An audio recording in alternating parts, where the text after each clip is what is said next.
Hi, everyone. Thank you so much for joining us. Welcome to the Detoxification, the Fountain of True Eternal Health podcast. It's a podcast about detoxification, nutrition, health, wellness, healthy lifestyle. In each episode, we will discuss how detoxification cleans out the body at cellular level and how it supports it on the path to healing and on the path to vitality and optimal health. On this show, we believe in natural approaches to health and in natural medicine, which has been around for, thousands of years. We don't subscribe to the use of pharmaceuticals, chemical medicines, or the treatment-based approaches such as radiation or the removal of organs or tissue. Today's podcast is hosted by me, Simone Gisondi. I'm a holistic nutritionist and a regenerative detoxification specialist. And this show is designed to educate and empower all the listeners out there to take charge of their health and to become truly alive again through detoxification. At the end of each episode, myself and my guests are going to leave you with tips, tools, and strategies that you could start incorporating in your lives so that you can embark on that journey to vitality and a disease-free life. So today, I wanted to let you know, and before we get started, actually, let's get the disclaimer out of the way as well, that wanted to let you know the contents of these podcasts are based upon the opinions of myself and my guests, so all the participants. I'm not a physician, I'm not a pharmacist or a licensed healthcare professional in my province here in Canada. The information on the podcast is not intended to be medical advice, nor is it intended to replace the care of a qualified medical professional. And the content is also not intended to diagnose or treat any disease. Always consult with your primary healthcare professional or a licensed medical healthcare provider for diagnosis, for treatment of any disease or any conditions, for medication or medical advice. Before you change your healthcare regimen, make sure you check with that healthcare provider. Now that that's out of the way, I have such an honor to introduce my guest to you today. I have Simone on the line as well. Hello, Simone. Hello, Simone. So happy to have you here. Just to let you all know, Simone is an intuitive healer. She specializes in detoxification and regeneration for longevity. Simone is actually one of the greats that actually attended Dr. Morse's International School of Detoxification. So she's a scholar as well. She's also got a teaching degree in biology and chemistry. She's a certified, and I hope I say this properly, Simone, Zineng Qigong trainer and healer. She's a master of medical Qigong, and of course, a specialist for detoxification and regeneration that was led by the great Dr. Morse. And Simone, early on in life, you experienced sudden conscious shift in your perception, which changed your life. Can you tell us a little bit more about that? I'm so glad and I'm so honored to be on your show too.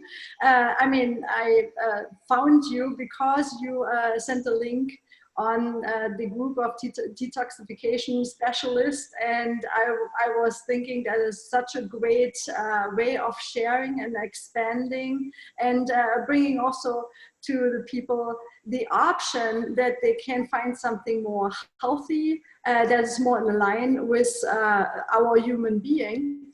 And thank you for doing that. Thanks for having me. Well, so I did when I was pretty young. Actually started already in the age of 3 years old, but I was not conscious enough to understand what was going on.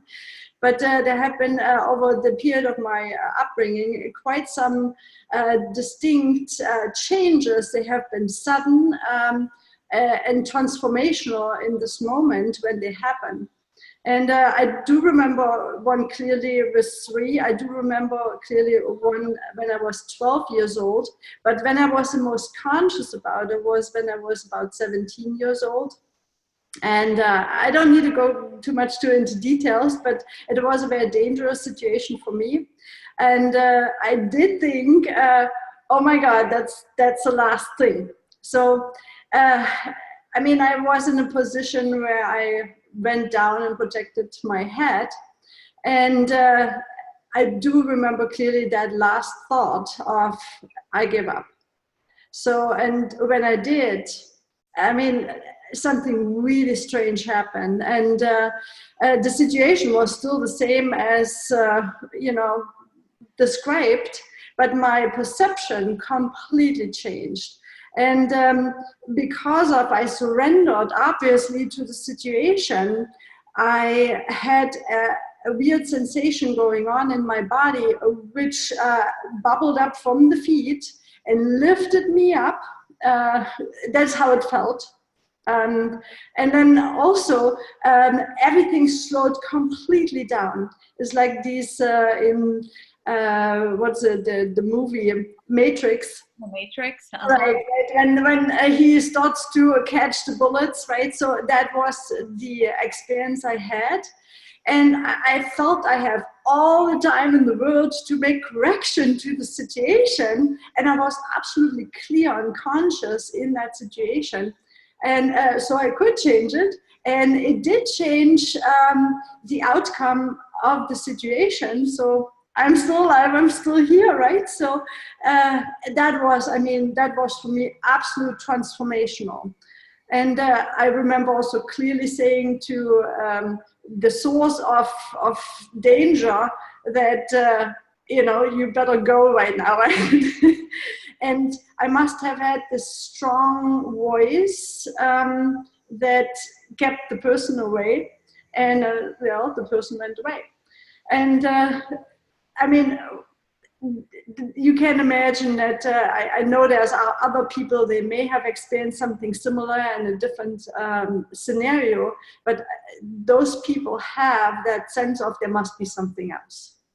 And that's what has been guiding me through the rest of my whole life.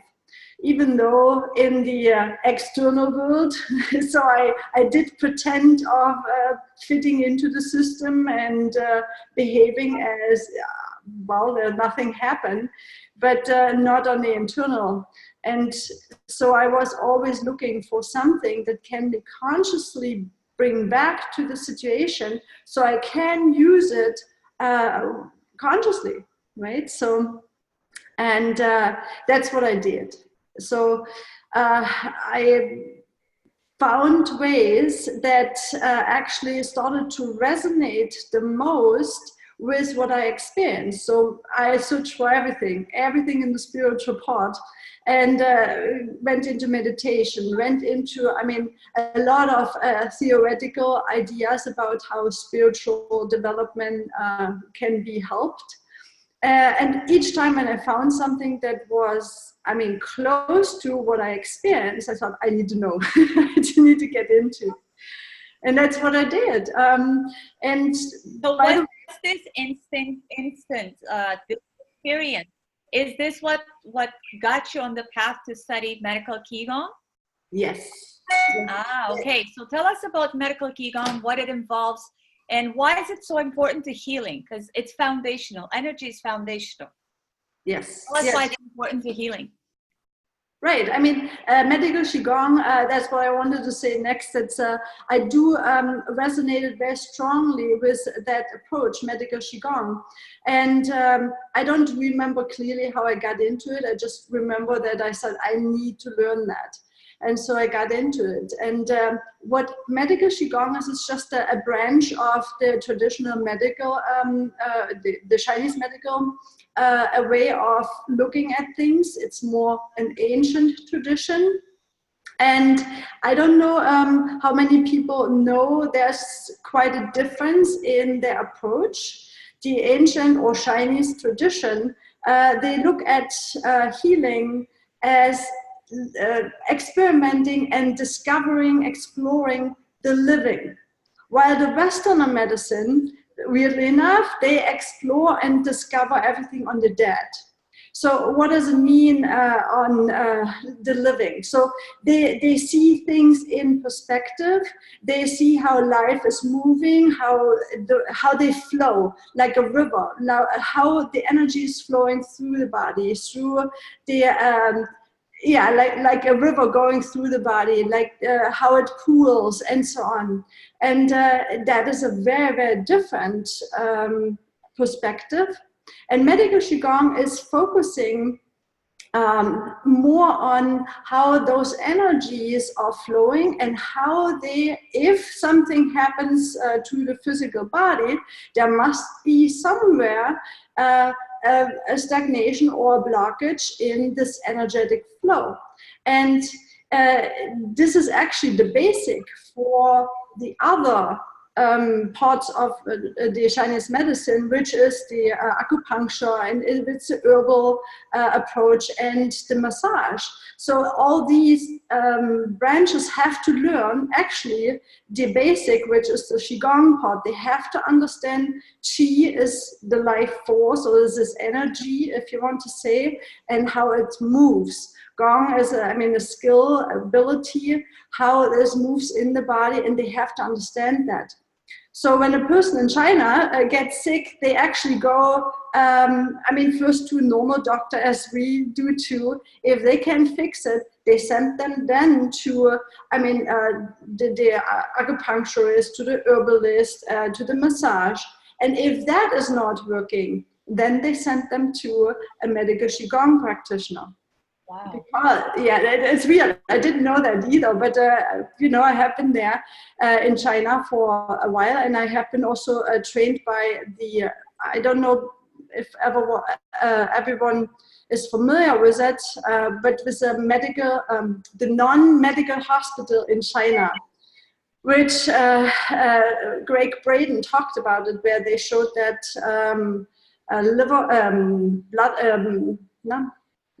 are you talking about the video where they show there's a tumor, there's a patient there with a tumor, and there's a group of doctors that are actually almost like meditating over the patient, yes, and are channeling all of their energy towards that tumor, and actually it goes right in front of you. They show you how it actually disappears, which I found fascinating. That is fascinating, isn't it? Right? So, who is not inspired by that?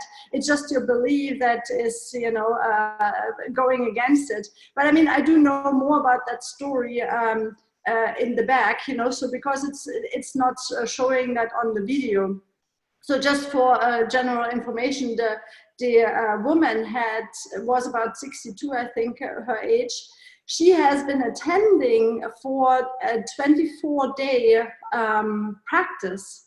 And so there are several practice possibilities.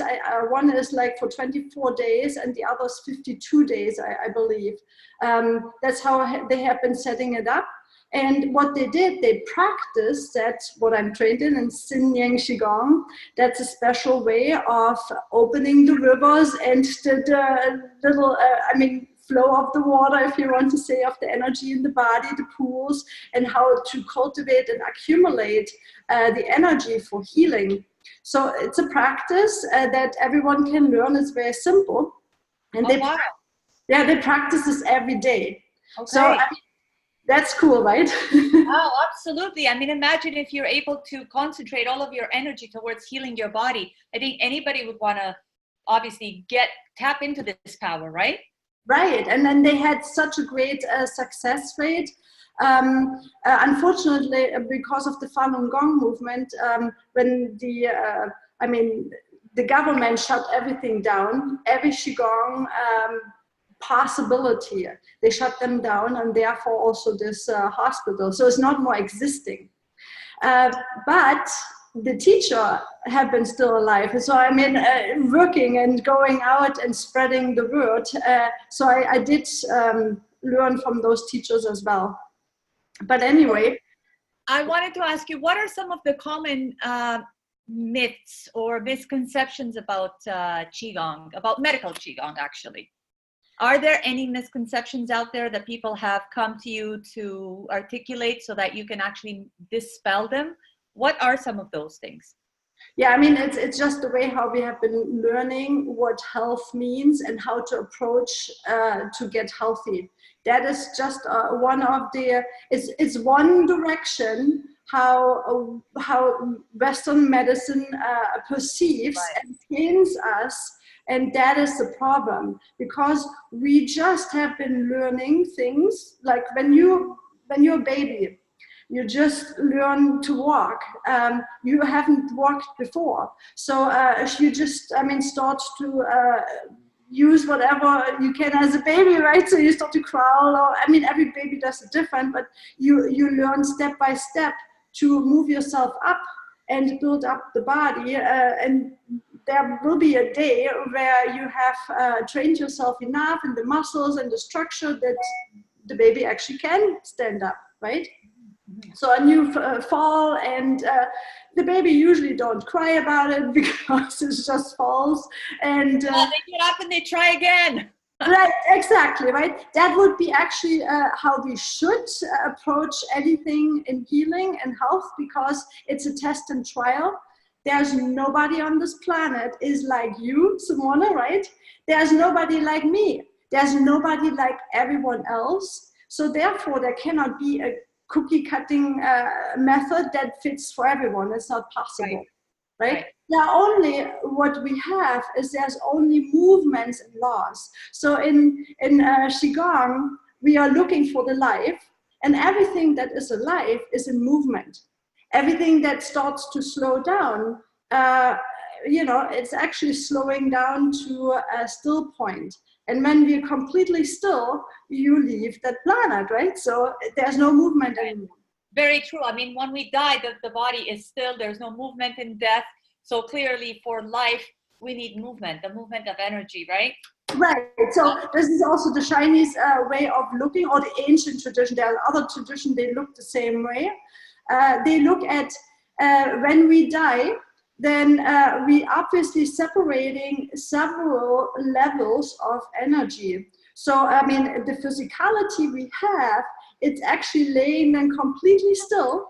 It's like your vehicle, you're leaving your car, right? So it's still, and nothing happens anymore, because that what has been animating that body is gone. So, and there's a belief that the energy that belongs to the heaven will transcend back into the heaven. And there's also energy that we have been acquiring in the process of becoming human, or in this physicality, what we call human, right? So that will disintegrate into the earth. So everything will, be given back to where it came from. And so that is not what the Western medicine does. They even look at the parts of your body and don't calculate in that there is a motor, an energetic, bioenergetic motor through you that energizes you, that makes things happen. And they actually look into how is your physical body, of course, and they also implement the emotional body, the mental body, your energetic or vital body, and your spirit body. And without that, you never will be fully healed, because somewhere there is a causing factor that cannot be on the result. And as a body, when you see the body, then it's like a movie. It's already done, So you see the full movie. That's the body. That's the result of whatever you have been feeling, whatever you have been thinking, whatever you have been internally guided by, will be the reflection at the end. And the body is just showing that, which is cool. Then we can trace back, right? So then you can look at the physicality, and then you can say, well, if a person has an issue that can't be healed by a normal approach, then this is not an issue of the physical body, therefore, right? And that is not approached. This is not addressed in the medical view. And that's sad. So my next question was going to be, why do people fail to address this part of their health, the energy of it? And of course, the obvious answer is because in the Western medical system, we don't look at any of that. It's very fractioned. We look at if a particular issue is with a particular organ, then we address the organ. We don't look at the body as a whole. We don't look at the flow of energy and how it affects the health of that particular organ. So how can people, because clearly they failed to address this part, we haven't been taught to look at this part, the energy part of our health. How can people actually tap into this and be able to at least lift the veil a little bit, for lack of a better term, so that they can start to improve how the energy flows in their body, so that they can start that healing process, or at least not the healing process, but to support the body to heal? No, you're right. This is a healing process. You're absolutely right. It's not difficult, right? But not everyone is open, as we discussed before. The problem, what you're asking for, is, in my opinion, and it's my opinion, but so far it has been not leaving me. It's obstacle number one, I would say, is that we think that our thoughts are real. It's, that is, it's very, might be difficult for people to understand right now, but the majority of the people, they think the whole day long and don't even realize that they think. And they listen to an inner chatter, and that's what they are doing all day long, instead of being here. We both are sitting here right now, right? So we are fully here and present for us, in order to share for the people they listen to that. So that is really required, to just fully be present in that moment in order to share things, right? Most people don't. They think of, oh, okay, what's next? How should I go this or this about? And so on. So they think of their inner chatter and continuously do. And well. And of course, the programs that we have sort of, because we've been designed to think and programmed to think and conditioned to think in terms of how we have learned the whole system, healthcare, in the Western society, right? So we think about, okay, well, what pills should I take? What should I eat? How much should I sleep? So a lot of people don't give any thought to energy. Right. Nobody that I've talked to actually ever approaches it from an energy perspective, like what can I do to have more energy? Most times when you think of people, oh, I'm so tired, so they don't give any thought to the fact that they probably have stagnation in their energy channels. They think I should sleep a little bit more. But in actuality, but in actuality, it could be that this particular issue that they're having could be on a deeper level, or in a particularly different level in one of the bodies that you described, whether it's in the energetic body, in the mental body, or in the emotional body. So is this what you think is what stands between, let's say, the clients that you work with and complete true health? Is it this particular stagnation of energy and the fact that they're not tapping into it? Well, they all already connected. I would like to clarify that, because of they already have what they need, but we have been trained to focus our attention into a certain direction. And this is all we have control over. It's our attention, which is an energetic state, right? And then to make a choice where you want to focus is on. And I do think that if people start to just be more attentive to what they are doing, and there's nothing wrong on this planet ever. You know, if you feel, and I'm saying already the words that's necessary, if you feel that you need to take a pill that makes several changes, and they are transformational often for the person, like, okay, if I take this pill here, I have headaches, I take this pill, I believe, because of my past experiences, this will help me. It immediately relaxes you and, I mean, gives in. So there's nothing wrong with that for that particular approach. The problem is only when we put chemistry into this body, it will have a result. So it's cause and effect, right? So you put chemistry to another chemistry, there's always, because there's energy moving, there's always transformation happen because of the way how we think and how we feel. Since quantum physics, biological science. I mean, has transformed the way how we see things. They focus on more energy and on more the frequency, right? So I mean, quantum mechanics have already discovered that's an illusion that everything is matter.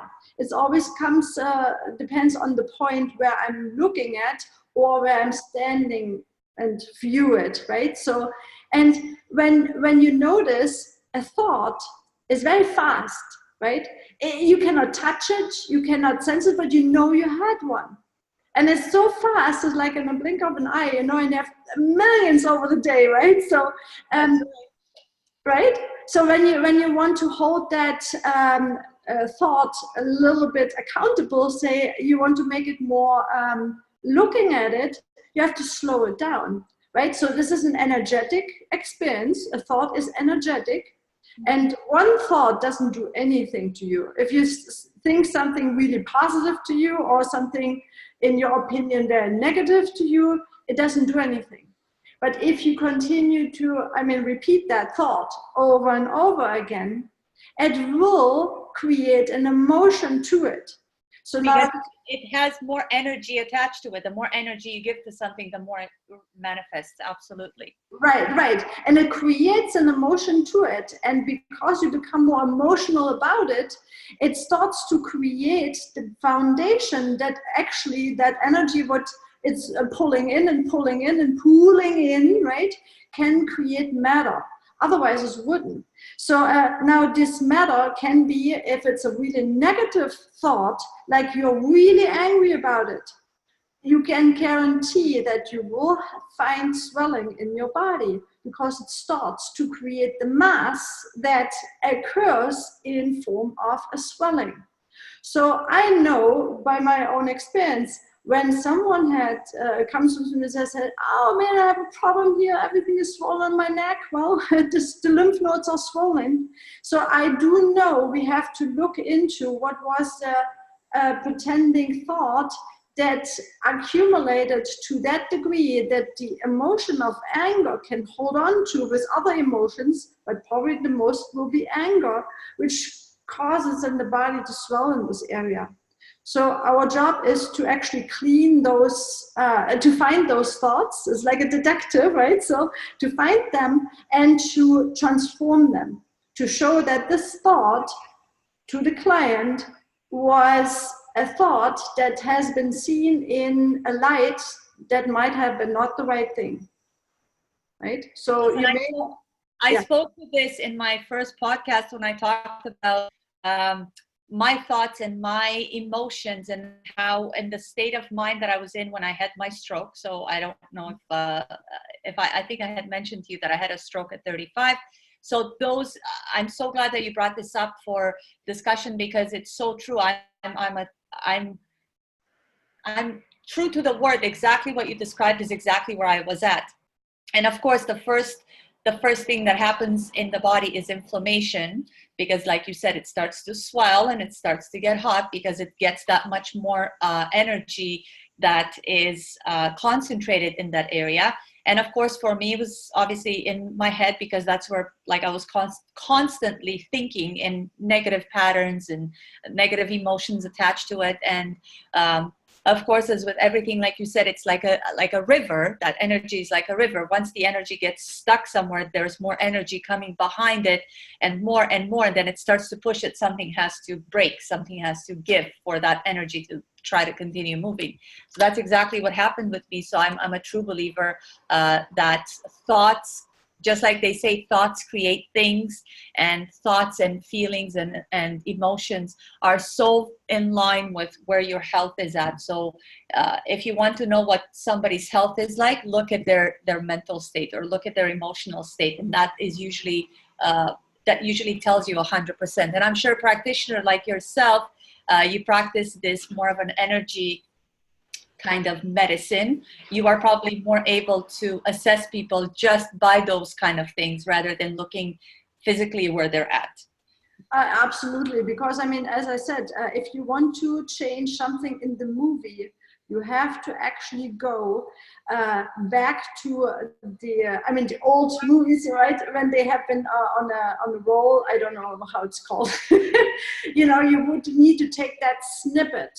That frame that is presenting towards the wall. You cannot change anything on the screen. I mean, what's in front of you. There's no possibility, but everyone tries to do that. And I said, what are you doing, you guys? Right? Do you want to wipe off the movie what is just reflecting on the wall? It's not possible, right? I mean, what is possible is that when you look at the movie, in front of you, you can trace back what maybe the snippet was. And that's what's really important. So we need to look for the information. And I want to be really clear on that. I am trained and I'm really good with finding that information. I'm receiving the information of that person, and the energy to it is our helper. I mean, anything that has been accumulating or building, then a result, that energy in motion, like the emotion, energy in motion, right? Is absolutely, I mean, if it's, how I say, it should be absolutely neutral. It is imprinted, the energy itself is absolutely neutral, but it's imprinted by that thought like a coin. So the metal, that's similar to the energy, to the emotion, it's neutral. So, but when we have, a head or the tail, whatever, right, it will be imprinted on that energy. And therefore, when you're more, aware or become aware of, you can read that. You can learn to get that information and retrieve it and then make changes to it. And this is not difficult, but nobody trains it because there's no money in it. This is so innocent. This is so real. This is so true that when, person listens to us, they will know as well as you heard me talking and then you remembered, oh yeah, that was similar to me, that there is no money in that. Right? Nobody can ask for money about that, and therefore is not trained, because the majority of the world is looking to have lower vibrational intention, if you want to say. It's not the highest intention, because the highest intention is looking to clean up the mess, take away what you already have, so what is covered by a lot of layers that needs to be just taken away. It's like a garbage person. We just take the layers away that we have been trained by thinking, believing, and learning whatever, what society gave us, what family gave us, what our generational line gave us, without questioning it. And that's the next problem we have. We also think that we are our thoughts. So, there are 2 points, right? We think that our thoughts are real, is number one. And number two is we think we are our thoughts. That needs to be addressed. And that is a possibility, like when you go into meditation, when you go into, Dr. Morse does a wonderful job. That's why I went into this. I think that's a wonderful way of starting to look into what is that, what I'm I'm putting into my system, how am I feeling about it, what for results am I getting, and let me test something different. So he's doing everything in his absolute, beautiful power to say, okay, try something different, observe. He's also now more into the spiritual part, which I love to hear, because now we are more addressed as well as those light workers, if you want to say. So he helps you to realize there's food that is really more dead and supports more the dead, if you want to say. And there's food that is more alive, supports more life. And everyone is a little bit different, but there is food that has been grown under the sun, in the wind, under the rain, and on earth. So it has been, as we are, extension between heavens and earth, and received all that energy. So he always says so beautiful. I really love when he explains that you bring the outside world inside by ingesting that. So if you want to be more alive, it makes more sense to bring in more life. And that is like we are like let's just to give an analogy, it's like in a garden where what's in the soil, how good the soil is affects how the plant or the flower grows, right? So what it goes into the plant will affect how it grows. So if there's nothing in the soil, then the plant is obviously not going to grow properly. It's going to grow poorly. It's not going to grow at all. So if the energy in the body is not balanced, then there's no flow of that energy. Then the physical body will also be affected, just like the flower or the plant, and it's not going to function properly. Right. That's what I loved about Dr. Morse as well, because he talked about things from such a holistic perspective, how it's important to go through the layers of the physical, the emotional, the energetic, the mental, the spiritual, so that we can actually address disease from all angles rather than looking at it that it can be addressed in one way. If it could be addressed in one way, clearly we would have a healthy society here in North America. But the reason why so many people are so sick and so ill is because it's not properly addressed, and it's usually a reaction. So people don't invest into their health from the beginning. They actually come to the point where their health is so poor that now they are forced to address it. Absolutely. And I also, I love Dr. Morse, because there's also obstacle number 3. What I feel is holding people back is that they don't anchor themselves. I am healed. That should be done. So his intention comes from, I mean, I really experience him, comes from the highest, no matter what people say about it. You have to listen to beyond his words a little bit, right? So, right. And when I hear him speak, and I think that just the majority of the people I talked with, they felt there was something coming with that was bigger than just the words he said.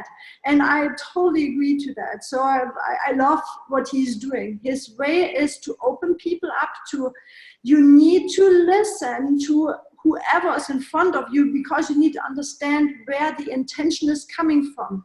If it's a lower intention, if you don't know how this feels, then I mean you are in a mess, right? So you're like, oh, I don't know which is right, which is wrong, and then they lose sometimes their complete money, their complete livelihood, and they go into a state of being even pushed deeper into mistrust and into those lower emotions where they don't have to be. So I 100% support Dr. Morse's work from that perspective, also that he is helping so many people to, you need to get hope. You have hope by focusing on your health.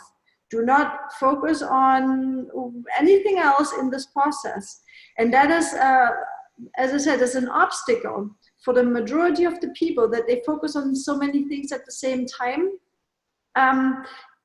In healing, it's much better if you feel this is now your thing you want to do. You focus on, I am healthy, I'm already healthy, and you already think of, what am I doing when I'm healthy? What is this thing you start to dream when you're fully healthy in the way how you imagine it? What is that what you want to do? So it's already driven towards, the bigger reason, right?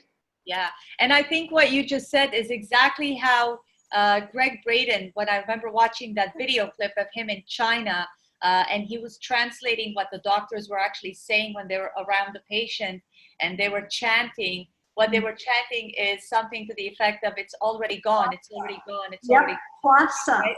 That's right, that's right. Yeah. Basically, you're looking at it through the lens of, you're already healed. So you've already achieved that level of health that you are looking to, because if you transform your thoughts being negative and at lower vibrating levels to that level where you've already accepted So your thoughts are now those that you've accepted, that your health is already here and within you, that will manifest. Just like negative thoughts manifest, positive thoughts will manifest in the physical reality. So it's so important that we look at it. And I love Dr. Morse for that too. He has opened our eyes to a whole new world of healing, versus just looking at it through the eyes of the medical system that has taught us that it can only be one way.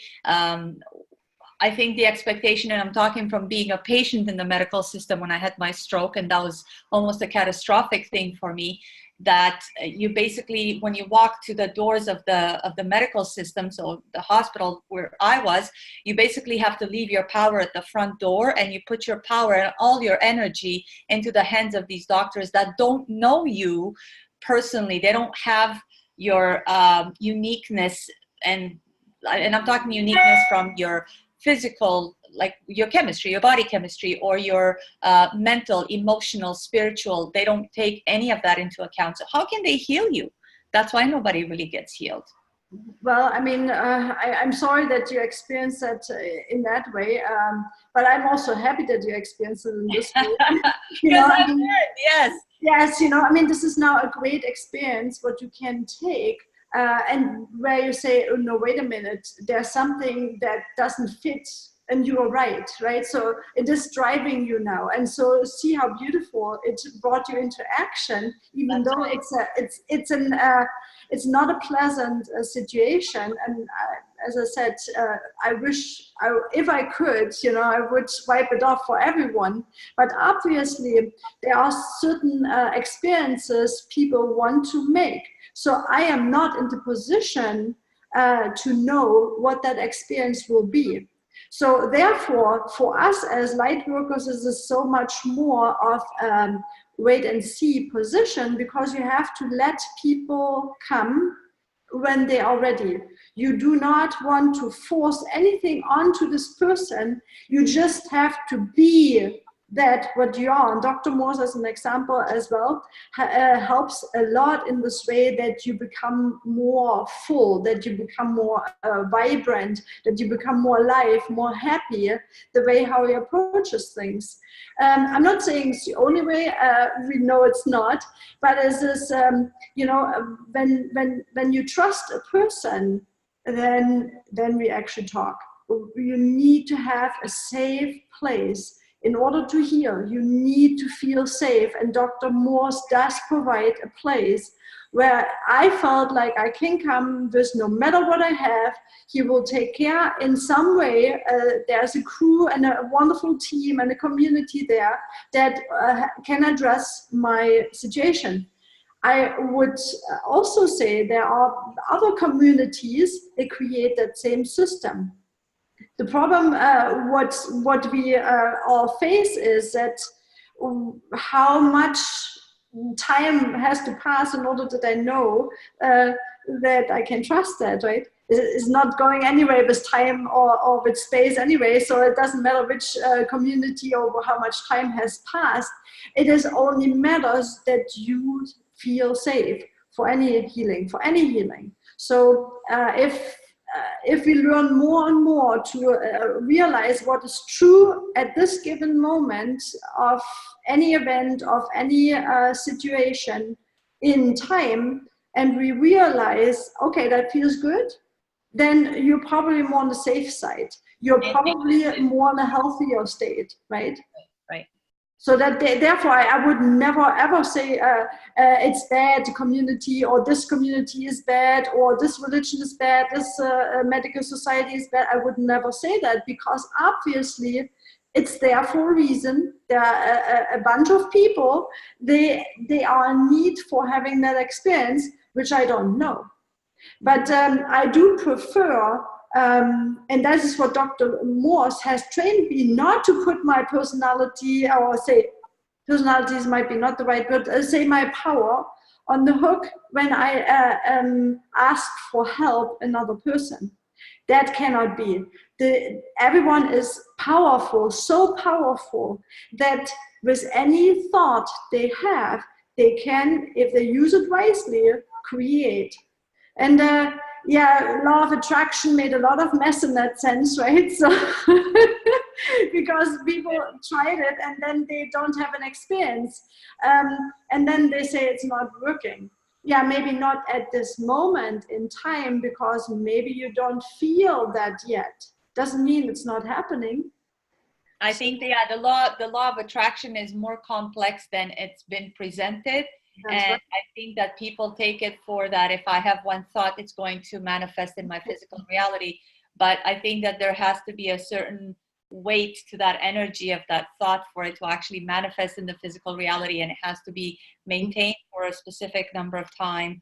And it has to be, and it's not just a matter of what you think, but it's who you are. If you're vibrating in a positive state, if you have a high vibration, if all that you think and do is towards the positive, then the positive you attract more of the positive in your life. But a lot of times people think, well, I thought a positive thought, why didn't anything positive happen to me? So yeah, the complexity of it is actually more in depth than people have chosen to believe. So yeah, Dr. Morse goes into great detail about that. And that was a huge awakening moment for me. I'm very grateful. It was a friend of mine who introduced me to him.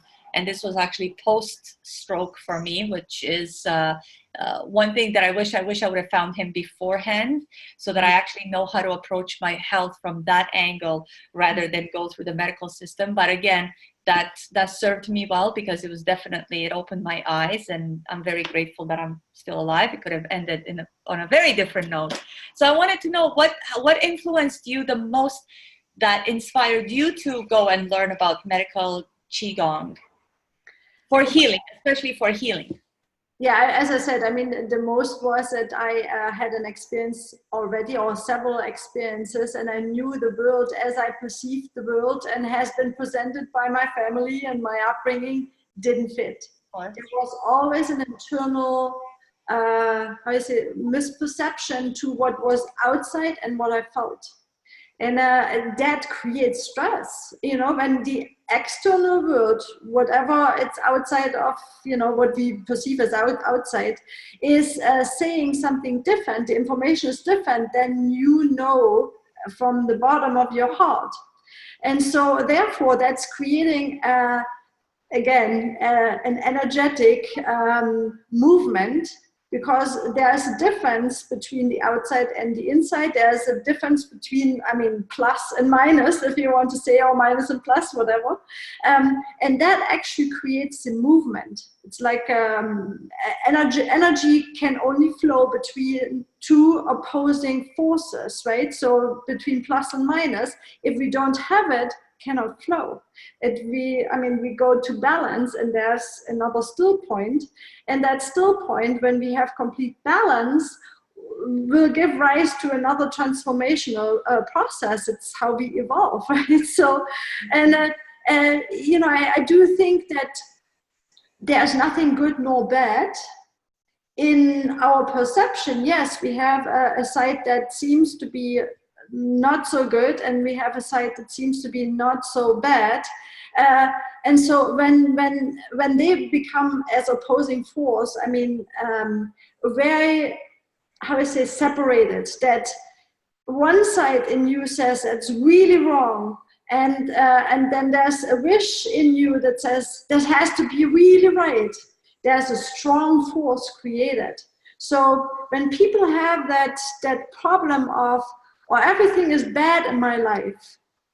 Now, looked under this light, that might help a little bit to ease, because you're doing the right thing.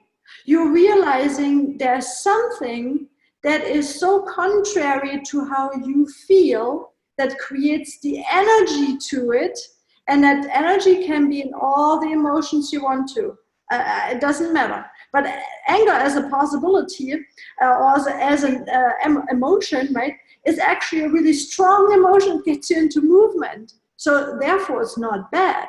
We just have to learn to use that energetic flow wisely, in the sense that you're not judging, and you just become curious. Oh, I'm angry. What am I angry about? What's the contrary thought I have? And how can I use it for moving me forward, So then you become more curious like a child again, right? So, and you become more playful. And as I said, we don't know if something is good or bad because it's a subjective matter.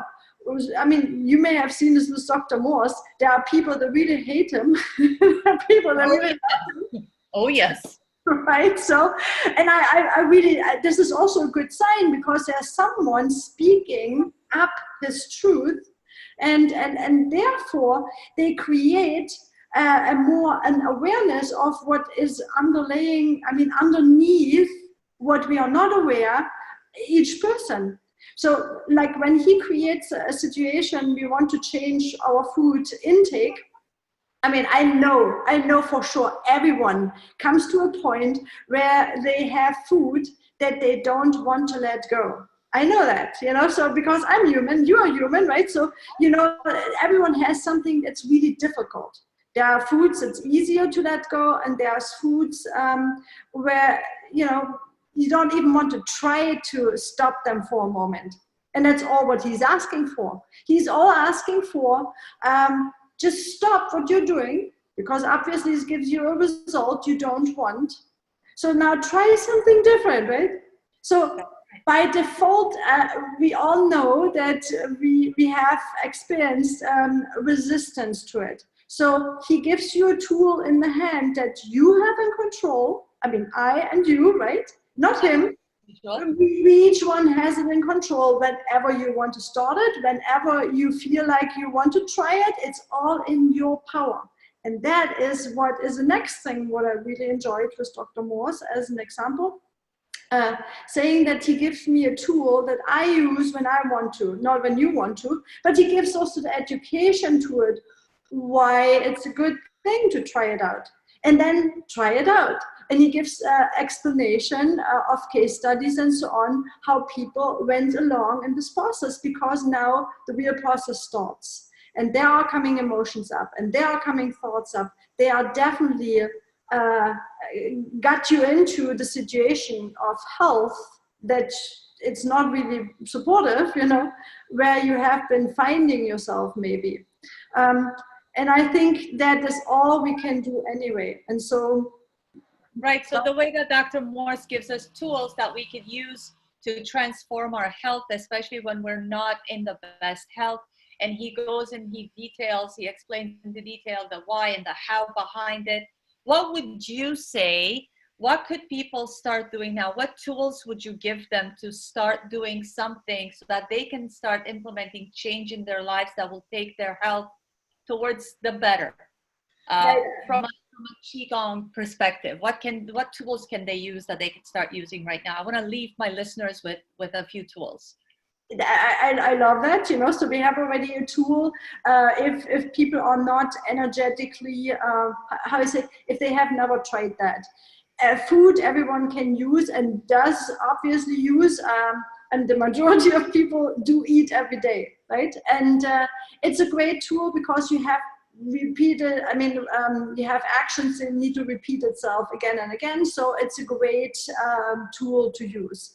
So on an energetic standpoint, I think it's easiest to start with just in that process. When you choose whatever you're doing, you are watching yourself. You are becoming just inclined with yourself, how you feel. So, you have to be in your body in order to experience things. And that sounds funny, but I have discovered for myself, I have been the majority of my time, because I was so scared, you don't want to be in that place. So the body was the place, where it gets you into situations. And so if you are a scared person or if you have made an experience that was very scary for you, it makes a lot of sense that you shrink, right? And you actually are like, sit up here, your energy sits here, and you're really not sinking into your body, right? Right. So that is something, just when we did that, and you can repeat yourself or just make yourself tense, make yourself tense and try to speak. That's really hard to speak, and you hear it in the voice. It's really high pitched voice, right? But then now when you let go of the muscles, my voice changes too, and I'm sinking in. So basically, when you get tense like that and you constrict everything, you are stopping the flow of energy. Whereas when you relax, you're allowing the flow of energy to actually continue. You're present, so you have to be present in the moment and be able to be acutely aware of exactly where your thoughts are, what your feelings are, and know exactly where you're directing that energy. If you're directing it towards a negative thought or a positive thought, if you're allowing the flow of energy. So those are tools that they can start using. And tell us, how can they reach you, Simone, so that in case they want to work with you as a practitioner, where can everybody find you? Let us know where they can find you on social media, where you practice in the city you're in. Right, I'm actually in Vancouver, Washington. Maybe you heard my accent. My mother's tongue is German, so if there are people they like to be addressed in the German language, that is easy for me. But in Ridgefield, Washington, which is close to Vancouver, Washington, and Portland, Oregon. So it's on the West Coast, beautiful area, by the way. And yes, I'm jealous of where you are. Yeah, it's beautiful. I mean, maybe I can show you around here. We are definitely. Oh my goodness! Look at that gorgeousness out there. Yeah, it's beautiful. So we are a little bit in a nice. I mean, it's still a rural area, but it's closer to town, so it's pretty cool. But my website is truebetteryou.com, and you find all the information there.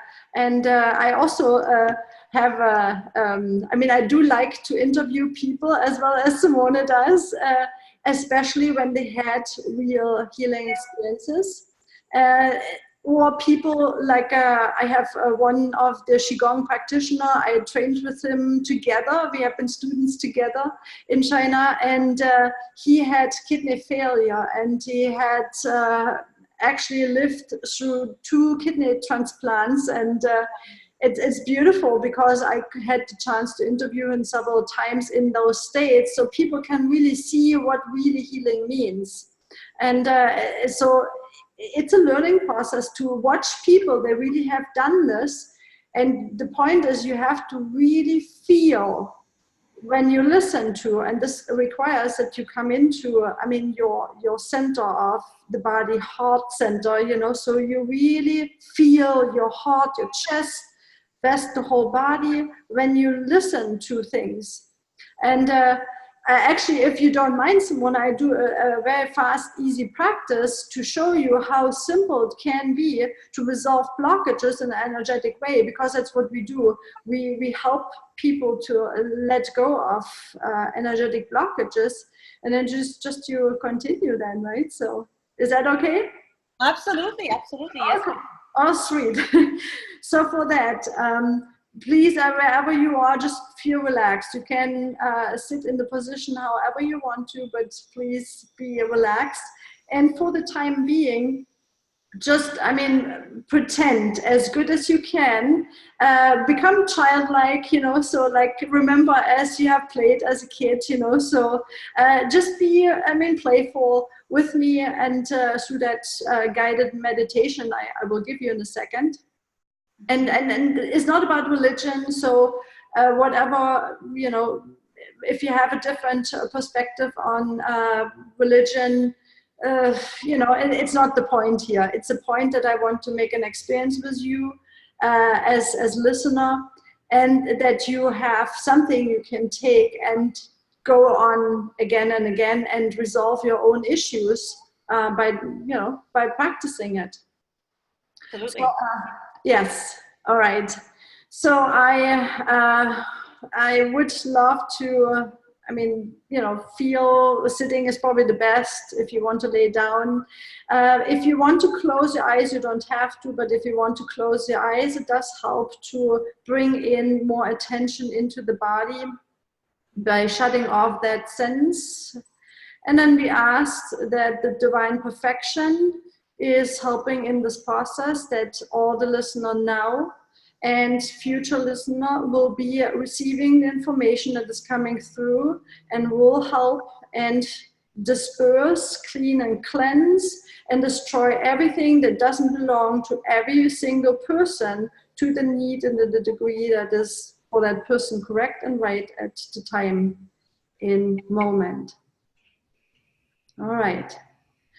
So just relax in your body and just let's scan our body for a brief second, and I guide you.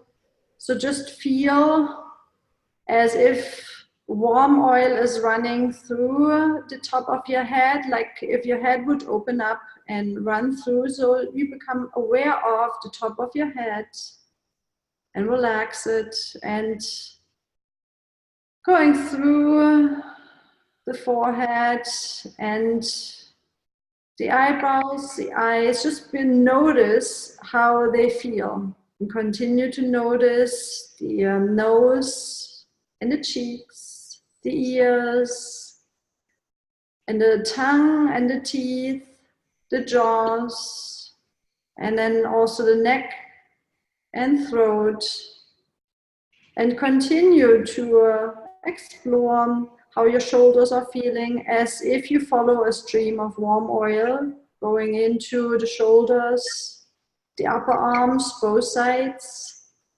elbows, lower arms, wrists, hands, fingers, and fingertips.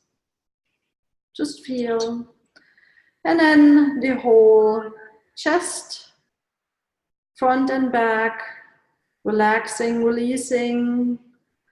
Whatever is also internally, the lungs and the heart is in this area. Just feel. Follow the voice into the mid part of the torso. And explore the organs. The front is the stomach and the pancreas. Underneath the right side of the rib cage, there's the liver and the gallbladder. The back side is the kidneys, and on the left side, there's the spleen underneath the rib cage. And relax, continue. This warm oil is flowing into lower torso, where all the other organs, the digestive organs and the reproductive organs are, the bladder, the hips as well. Just explore how they feel.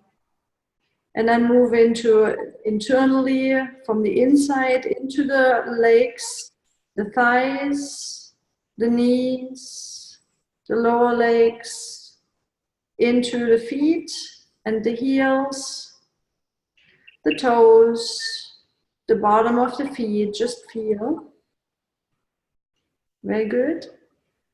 So now that you know how your body feels, please find the event that you can remember and comes up the closest, or just spontaneously, when you got angry the last time. Whatever comes up, just take it. All right, find the event and now experience the event again. Realize, how old are you? Where are you? Are there other people involved? Or it's just you? And if there's any smell or color that you can recall, bring that back to the scene and allow that the scene unfolds again until to the point that you really got angry about. Now, allow that anger to really come back up into your body, that sensation. Where do you feel that in your body? Pay attention. Find the place where you feel it. If it's not in the torso, if it's in the limbs, in the head or neck area, then allow to sink into until you find and trace it back into the torso. And the first sensation, this might feel as if you make it up, or if you just thought about it, it's all correct. That's how it's supposed for you to be. If you don't have a thought, and if you smell something or get attention on seeing something, just take that information and place now your attention on that spot in your body. It's a physical sensation that you experience. Can be somewhere in the torso. And now experience now the power of your intention. We give one clear command. And that sensation that you feel in your torso, best would be if you even really hone in on that sensation. If there's a structure to it, if you can sense more than a shape or color, if there's even a movement to it or whatever, really sink into that sensation. And the clear command we give to that sensation now is soften and flow. And wait and see. Give that as a clear command as you are the owner of your body. And now wait for a second and watch. What happens? What happens in your body? And allow whatever happens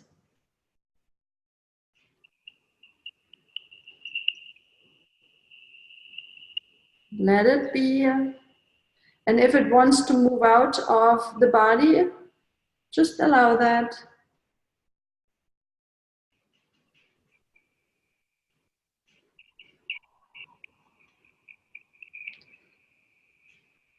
All right. And if it wants to go to another place in your body, then you play or pay your attention to the spot or sensation of origin until this sensation is completely gone in the original place.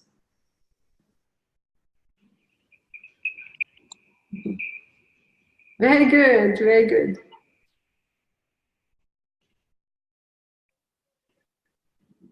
So take a deep breath on that. So just for practicing purpose, just come back into your complete body, you know, just move into all the limbs, the arms and the legs, and move a little bit.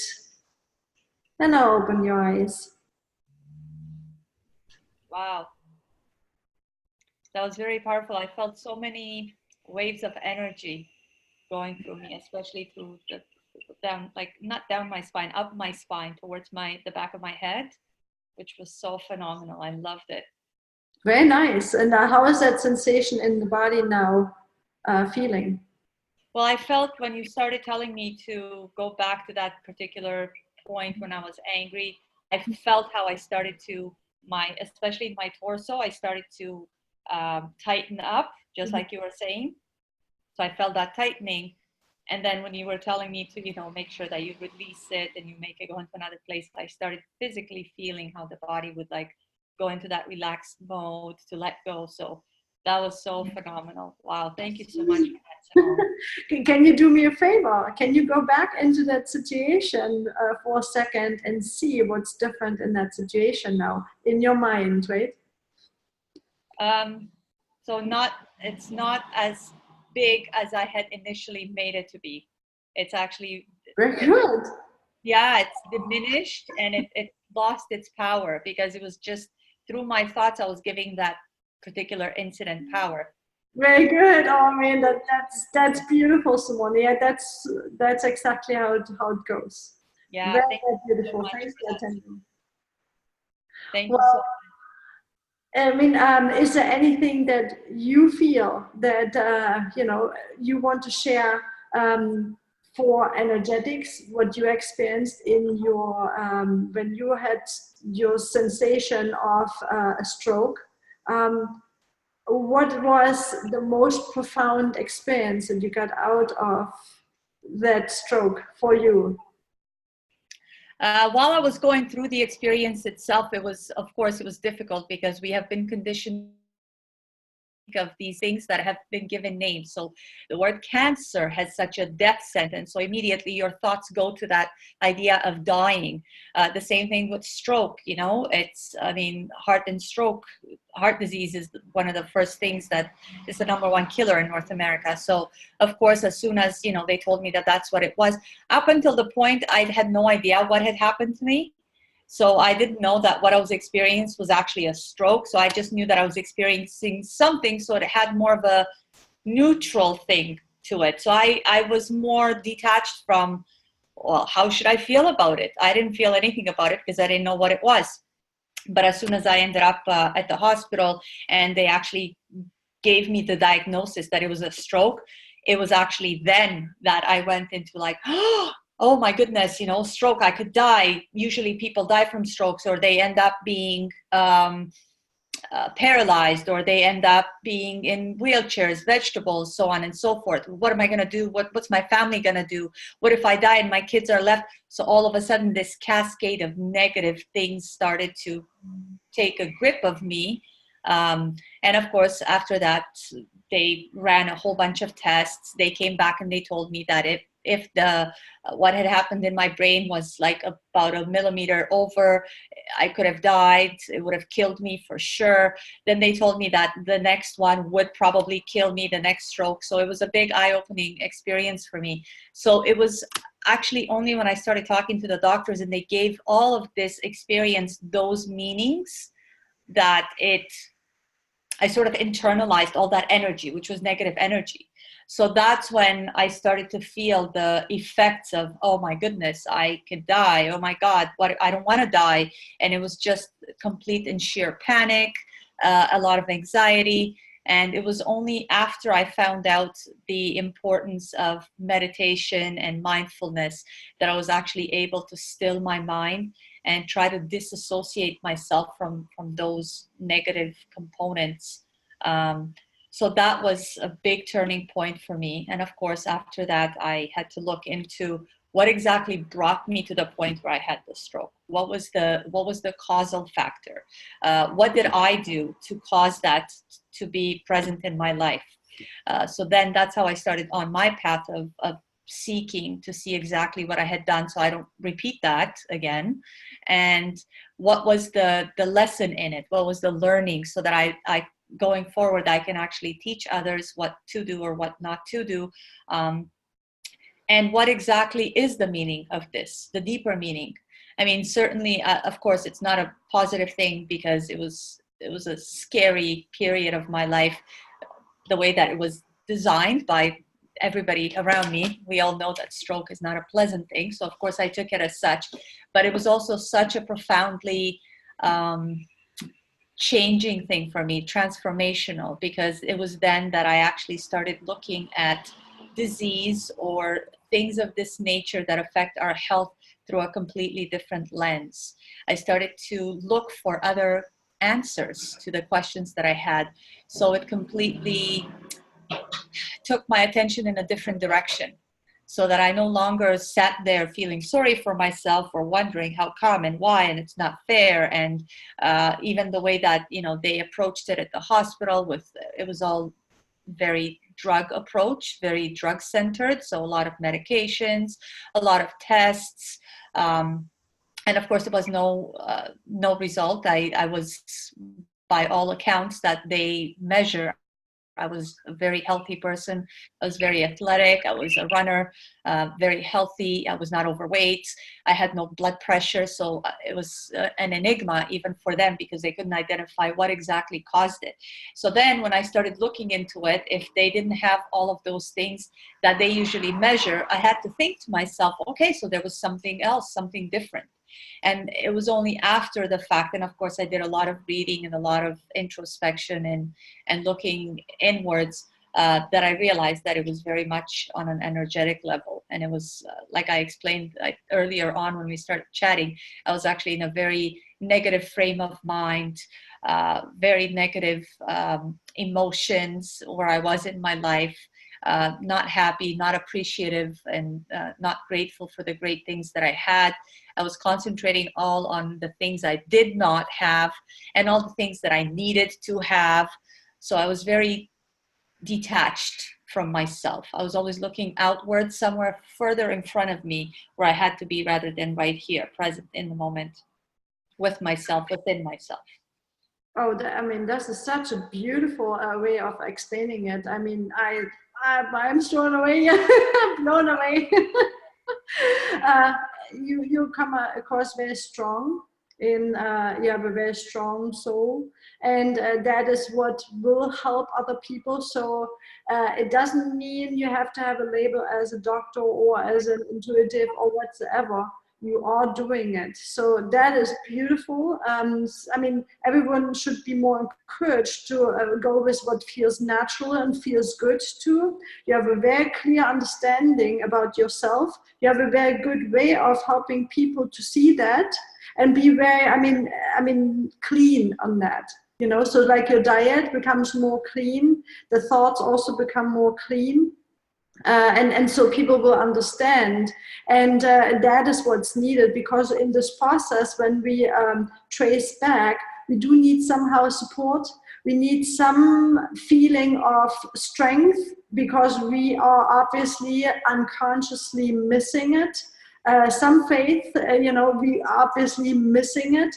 So it doesn't mean you miss it. You do have it already, but you're in the process of discovering it again. So, and I mean, everyone is needed. Everyone is like you, very brave, coming from a really, intense experience, to stand up and say, well, that was scary to me, but this and this, I got out of it, right? And there's a way out. So you're hope for the people. So I clearly can see that you are very, very helpful for many, many people. They will be. Thank you so much for that, Simone. It's so true. And I'm so happy that we have practitioners like you to really articulate how much power we actually have over our health and over the quality of our own life, and how important it is that we tap into that power, and how important it is that we are present with ourselves so that we can actually know and intuitively tap into that knowledge, that inner knowledge, so that we know what step we need to take forward, so that we can actually be our own healers rather than put that in the hands of others. Because truly we do have that power, truly we do have that possibility, and it's important to just get to know ourselves, and being present and in the moment is the best way to do that. So thank you so much for explaining it so great, and the way that energy works and the flow of energy in the body, and how powerful it is, and how important it is to healing and to longevity and to health, and to truly being alive, and how to tap into that. And I'm so happy that we have practitioners like you, so people can reach out and be able to learn more about what they can do to heal themselves. Thank you so much for being on my podcast and educating us on this amazing modality, healing modality. I hope that we could speak again. I would love to go through another experience that you have put me through, which is so great, being able to identify some of the root causes of how we could deal with things. If you like this show, everybody, you might want to check out Simone Claridge on Facebook and on her social media and on her website. Can you give us the website address again, Simone? Yeah, it's truebetteryou.com. So truebetteryou.com. Yeah, you find then also the social connection to it, so it's easier. And by the way, never ever forget, we are energetic. We are energetic beings, right? So therefore, and everyone knows energy is they are cannot be built new or cannot be destroyed. So if that is the truth, then just think of, if you have something like a devastating diagnosis called cancer, then, I mean, explore what it is. Is this hard? Is this like a stone? Is this a mass? What is it? And there is a way of transforming that back, because you created it. You have all the power in uncreating that. There's nobody else is able to do it for you. They can help and support you. You need a better support team, like Simone herself, right? Get energy in, or food can be a support team. Herbs can be a support team. Gather all the people, they support health, and let the rest go. Yeah, I mean, we need to get into the hospital as saying, okay, you are a supporter for me. You are doing what it's needed for my best interest here, right? So we need to be more proactive in that process. And the medicals need to, they need to also implement themselves a little bit, humble themselves down, and not being the authority, because it's the number one why this person is there in the first place. They don't feel themselves as an authority about themselves. Oh, what do we create, right? So I love all the movement that we have here now. And as I said, you're very strong. You need to probably hone on being very present also, because if you wouldn't have been present, you would have maybe not come out of that scenario so good as you are. And as you said, there was nothing going on that you realized before. So you're aware enough that you are able to pull people strongly. So use it. Go for it. Absolutely. Thank you so much for that, Simone. And for me, if you want to visit me on Instagram, I'm at the.detox.doctor. And I can also be found on LinkedIn at Simone Gisondi. And of course, my website, thedetoxificationdoctor.com, where you can subscribe to the show here on Anchor or iTunes and never miss an episode. I'll have many more guests to come and speak to us all about health. And while you're at it, if you found value in this show, like I did from Simone, please, we would appreciate a rating. And you could simply tell a friend about the show. That would help us out too. Thank you so much, everyone, for tuning in. And we hope to see you next time.